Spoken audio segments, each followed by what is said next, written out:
Ya, saya izin untuk melanjutkan, di mana yang pertama ini tentang penggambaran spinal cord injury, yaitu kerusakan atau trauma pada sumsum tulang belakang yang mengakibatkan kerugian atau gangguan fungsi, serta menyebabkan mobilitas yang dikurangi atau perasaan. Ya, bisa dilanjut.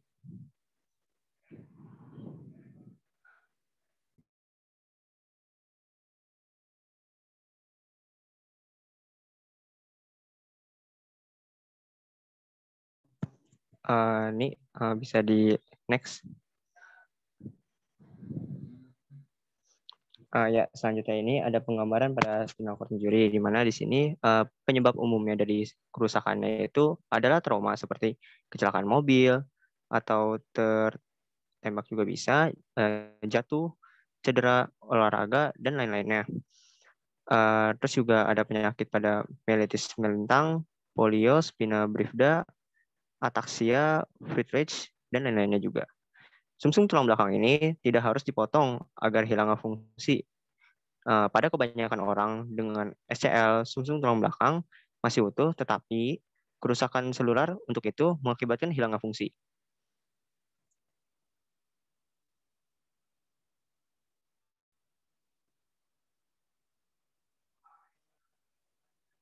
Selanjutnya itu ada definisi pada fraktur, di mana ada beberapa pendapat mengemukakan tentang definisi fraktur.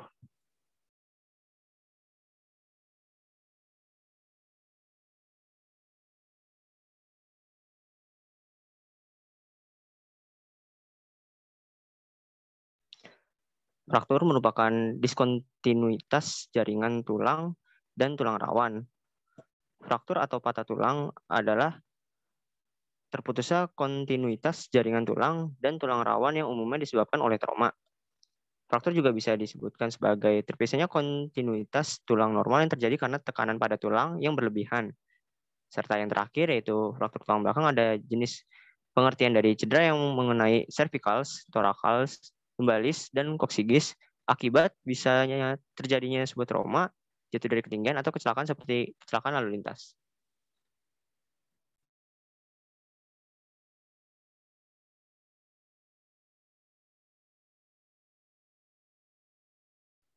Lalu ada epidemiologinya, di mana fraktur pada tulang belakang merupakan trauma yang banyak terjadi di seluruh dunia, di mana insidensi trauma pada laki-laki lebih sering terjadi dibandingkan dengan perempuan.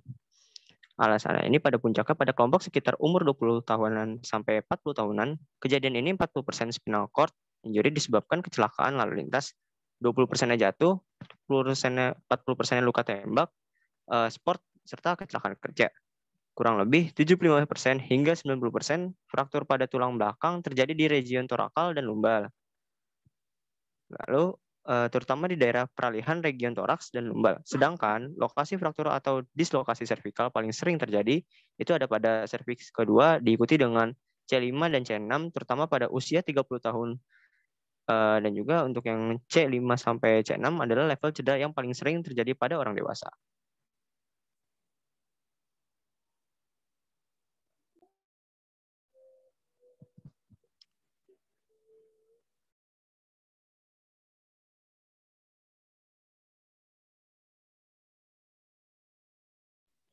Nah, yang ada evaluasi dan pengobatannya, yaitu ada ABC, lalu ada stabilisasi untuk transportasi. Jangan pindahkan pasien sebelum stabilisasi serviks tulang belakang. Maksudnya di sini adalah jangan disentuh atau dipindahkan sembarangan kayak gitu. Lalu dibawa ke rumah sakit. Ada protokol trauma seperti biasanya. Lalu yang terakhir ini ada daya tarik dengan aturan praktis adalah 5 pon per tingkat tulang belakang di atas fraktur atau dislokasi 60-80 pon biasanya batas atas dalam hal apapun.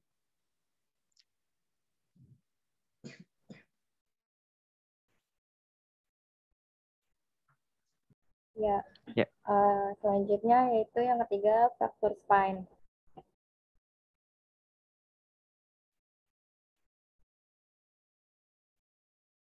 Ya, fraktur spine cervix atas ini yang pertama ada fraktur odontoid, yaitu fraktur MC atau berada pada C2. Untuk klasifikasinya terdapat jenis-jenis tersendiri yaitu tipe 1, Garis fraktur miring melalui bagian atas prosesus adontoid mewakili fraktur avulsi di mana ligamen alat melekat stabil tingkat fungsi tinggi. Yang kedua ada tipe 2, yaitu fraktur pada pertemuan antara prosesus odontoid dan korpus aksis. Malunion tingkat tinggi yang tidak stabil. Yang ketiga yaitu ada tipe 2A, mirip dengan tipe 2 tetapi dengan fragmen tulang yang ada di lokasi fraktur. Yang keempat ada tipe 3, yaitu fraktur yang meluas ke bawah ke tulang kalkaneus tubuh dan pada kenyataannya adalah fraktur tubuh C2 stabil dengan tingkat fusi yang tinggi. Next. Yang kedua ada perawatan dan hasil. Bisa memakai traksi halo dengan maksimum adalah 5-10 pon untuk mencapai pengurangan serta bisa juga memakai perawatan pembedahan dengan tipe 1 dan tipe 3. Tidak diperlukan fusi. Sedangkan tipe 2 ada beberapa faktor penting dalam pengambilan keputusan. Next.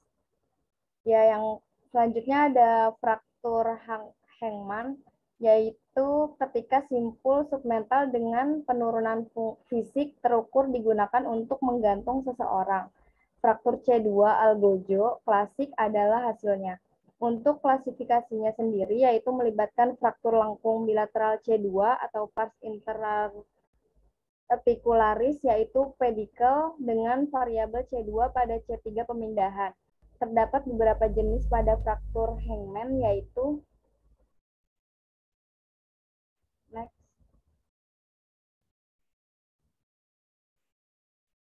Yang pertama ada tipe 1 yaitu stabil.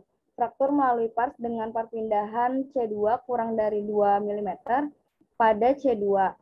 Untuk mekanisme cederanya sendiri ada pemuatan aksial dan kemudian ekstensi.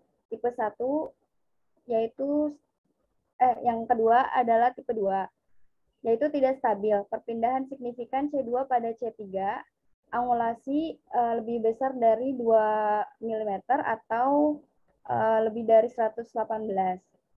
Gangguan PLL mekanisme cederanya sendiri yaitu ada pemuatan aksial, ekstensi, dan kemudian fleksi rebound. Yang ketiga ada tipe 2A, kurang terlantar tetapi lebih bersudut dari 2. Mekanismenya sendiri sama seperti tipe 2 dengan pemuatan aksial, ekstensi, dan fleksi rebound. Yang keempat ada tipe 3, cedera fleksi murni. Kapsul segi C2 sampai C3 tergantung dengan angulasi dan anterolitesis mekanisme pada bagian cederanya dengan kompreksi dan fleksi. Lanjutnya.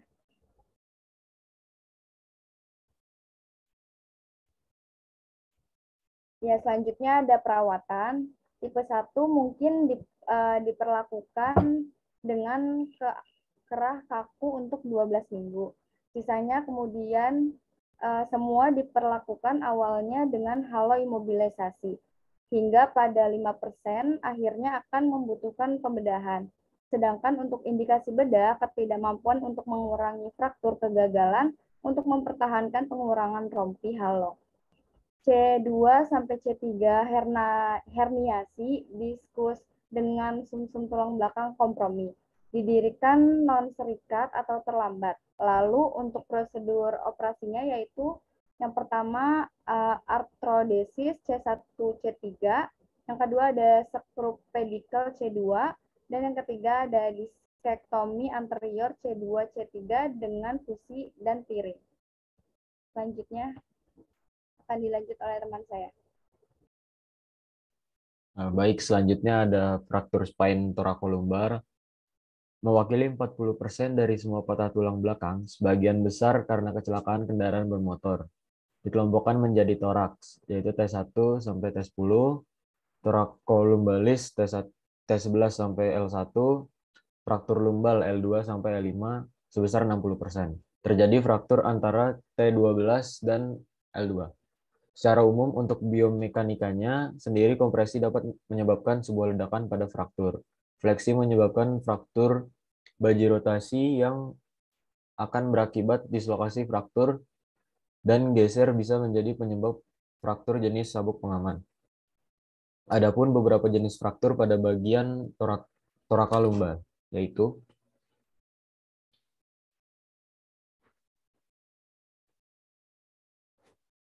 yang pertama itu ada fraktur kompresi fleksi. Jenis fraktur ini yang paling umum untuk diketahui kegagalan kolumna anterior karena fleksi dan kompresi minimal 30% kehilangan tinggi ventral adalah diperlukan untuk menghargai deformitas kifotik pada sinar X. Umumnya dianggap stabil, biasanya dikelola dengan tirah baring, analgesik, mobilisasi dini. Selanjutnya ada fraktur ledakan. Terdapat 17% dari patah tulang belakang, utama antara T1 sampai T10. Saya kok Sebagian baru besar dengar tuh ya, fraktur ledakan ya. Itu istilah aslinya apa ya?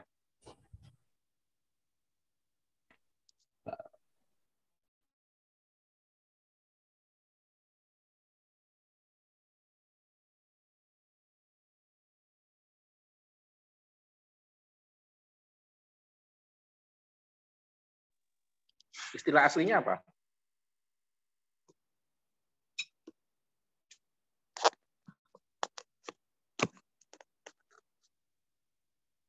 Apa, Aris? Kamu ikut bikin materinya apa enggak? untuk yang nyari materinya Atau kamu ada. cuma baca aja? Enggak, Pak. Saya bikin PPT-nya aja. Hah? Bikin PPT-nya Saya yang aja. bikin PPT-nya. Terus maksudnya fraktur ledakan itu apa? Dari bahasa aslinya apa? Siapa yang bisa jawab?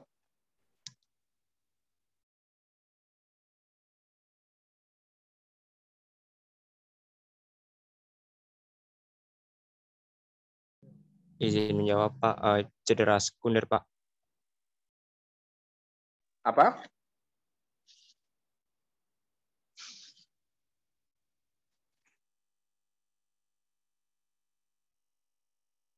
Karena terjemahannya kurang pas tuh. Dari aslinya apa bahasa aslinya?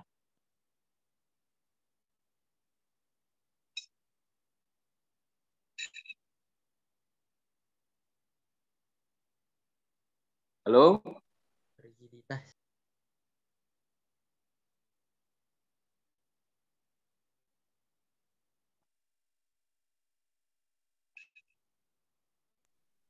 Izin menjawab, Pak. Fraktur sekunder, Pak, dari luar gitu. Fraktur apa? Fraktur apa? Izin menjawab, Pak. Cedera sekunder, Pak. Hah? Apa? Loh. Enggak, diulang aja kata-katanya. Tinggal ngulang kok bingung.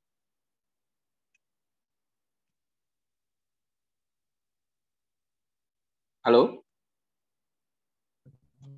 Ya, Pak. Izin menjawab.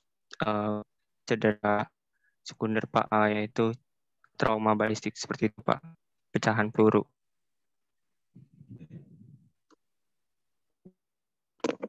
Oh.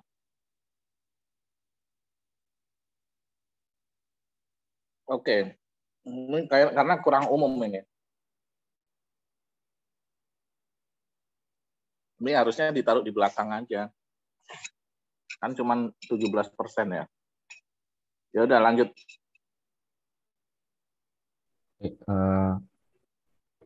Saya lanjutkan. Sebagian besar fraktur pecah adalah berhubungan dengan defisit neurologis lengkap. Fragmen tulang dapat ditarik kembali ke dalam kanal sebesar 25% kasus, dan terkait fraktur elemen posterior adalah umum. Kegagalan kolumna anterior dan tengah ini sebagai tidak stabil. Untuk penanganan fraktur ini, dengan kompromi kanal, diadanya defisit neurologis harus diobati dengan dekompresi bedah dan fusi. Pengobatan patah tulang pecah dengan kanal kompromi dan tidak ada defisit neurologis kontroversial.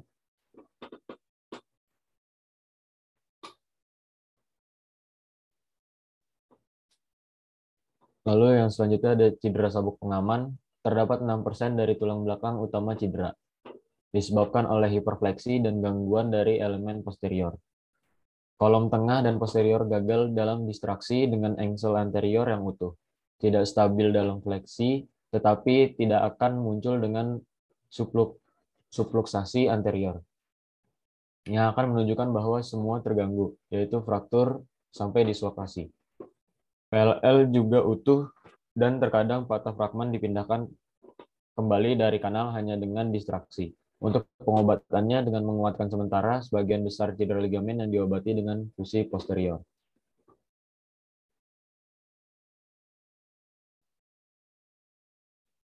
Nah, yang terakhir yang selanjutnya ada fraktur distraksi ekstensi. Fraktur ini merupakan cedera langka. Kekuatan hiperekstensi merobek ALL dan lead untuk pemisahan dis. Semuanya tidak stabil dan membutuhkan fiksasi. Menurut Dennis, derajat pertama adalah mekanik ketidakstabilan, derajat kedua adalah neurologis, dan ketiga adalah keduanya. Untuk pengobatannya ada terapi non-operatif dan operatif. Terapi non-operatif, ortosis eksternal selama 8 hingga 12 minggu, radiografi serial setiap 2-3 minggu untuk 3 bulan pertama. Kemudian interval 4-6 minggu sampai 6 bulan dan dengan interval 3 bulan selama 1 tahun. Yang selanjutnya ada terapi operatif. Ini bisa dilakukan dengan beberapa indikasi seperti defisit neurologis progresif, kompresi sumsum tulang belakang, laserasi, tulang belakang tidak stabil.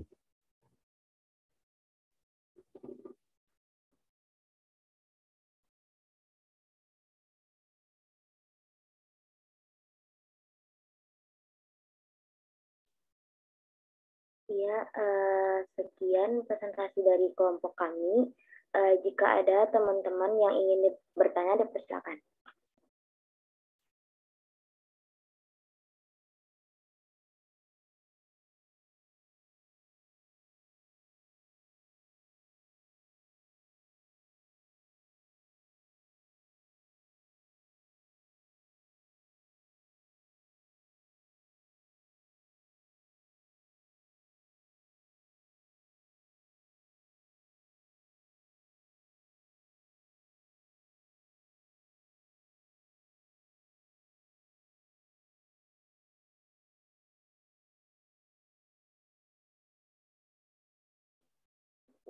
Iya, kepada teman-teman kelompok, kepada teman-teman semua, kalau ingin bertanya dipersilakan ya.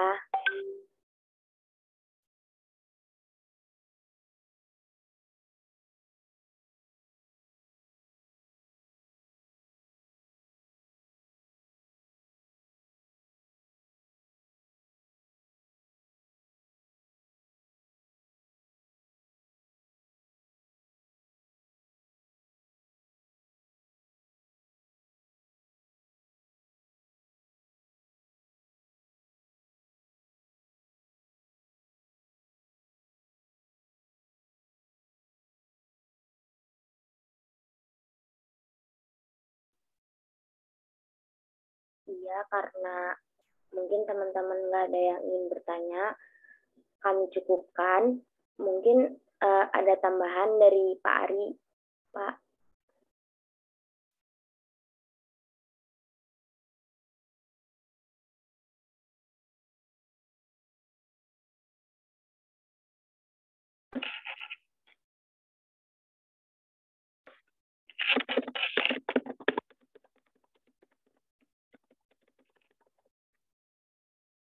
Dua dan tiga. Oke, nanti saya kirim materi dari saya juga ya. Terus tolong dikompilasi mana yang bagus kalian ambil. Nanti itu yang dijadiin materi ya. Saya nanti kirim ke Sipen-nya. Saya ada materinya. Karena materi kalian ini masih belum ngebahas fisioterapinya, mana? Kan judulnya fisioterapi pada pre dan post op. Ya kan? Oke, saya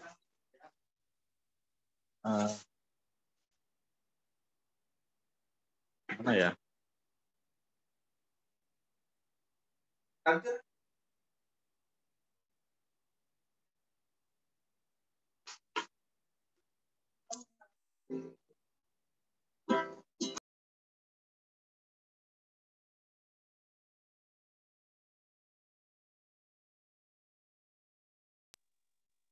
Oke, udah ya. Nanti saya kirim materi dari saya ya. Iya, baik Bapak. Oke, biar kalian masukin yang belum ada di sini, kalian masukin yang materi dari saya. Oke, makasih. Selamat siang semuanya. Nanti saya tunggu hasilnya, kompilasinya. Paling lambat besok ya, Jumat ya. Karena untuk kalian belajar juga nanti untuk ujian UTS ya. Oke, terima kasih. Selamat siang. Assalamualaikum warahmatullahi wabarakatuh. Waalaikumsalam Waalaikumsalam warahmatullahi wabarakatuh. Terima kasih, Pak. Sama-sama.